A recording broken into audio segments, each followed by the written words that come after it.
பொதுவாகவே எல்லோருமே வாழ்க்கையில நிறைய விஷயங்களை தேடிக்கிட்டு இருக்கோம். நானும் என்னோட வாழ்க்கையில நிறைய விஷயங்களை தேடுவேங்க.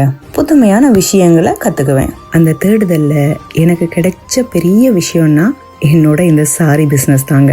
கிட்டத்தட்ட 14 வருஷமா என்னோட இந்த சாரி பிசினஸ் உங்களோட மிக பெரிய சப்போர்ட்ல ரன் ஆயிட்டு இருக்குங்க. எனக்கு நீங்க தர்ற இந்த சப்போர்ட்டை, உங்களோட ஆதரவை நான் இன்னும் உங்கள்ட்ட இருந்து எதிர்பார்க்கிறேன். நீங்க மீன்ஹாஸ் பொட்டிக்ல பாக்குற, விரும்பி எடுக்கிற எல்லா கலெக்ஷனுக்காகவுமே நான் நிறைய தேடுவேங்க. இந்த வீடியோவிலே பார்த்துருப்பீங்க.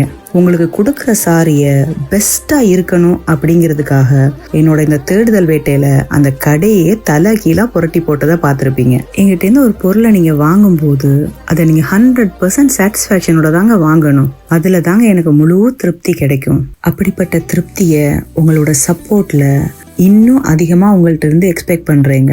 என்னை பாக்குற உங்களுக்கும் தெரியும், என்னோட விரும்பி நெருங்கி இருக்கிறவங்களுக்கும் தெரியும் எனக்கு சாரினா எவ்வளோ பிடிக்கும்னு. என்கிட்ட நீங்க எத்தனை பேர் டைரக்டாவே சொல்லியிருப்பீங்க, உங்களுக்கு சாரிய பார்த்தா ஸ்பிளிட் பர்சனாலிட்டி வந்துடும் அப்படின்னு. என்னது ஸ்பிளிட் பர்சனாலிட்டியா? அப்படின்னா என்னன்னு யோசிக்கிறீங்களா? உங்களுக்கு புரியுற மாதிரி சொல்றேன் பாருங்க. சந்திரமுகி படம் பார்த்திருக்கீங்களா? அதுல ஜோதிகா டான்ஸ் காஸ்டியூம், ஜுவல்லரி, அதை எல்லாத்தையும் பார்த்ததுமே அப்படின்னு ஆளே மாறி நிப்பாங்கல்ல, அந்த மாதிரி தானா நானும். சாரிய பார்த்தேன்னு வச்சுக்கோங்களேன், Kanchipuram soft silk, semi silk அப்படின்னு சந்திரமுகியா மாறிடுவேனா. என்ன கொடுமை சரவணன்.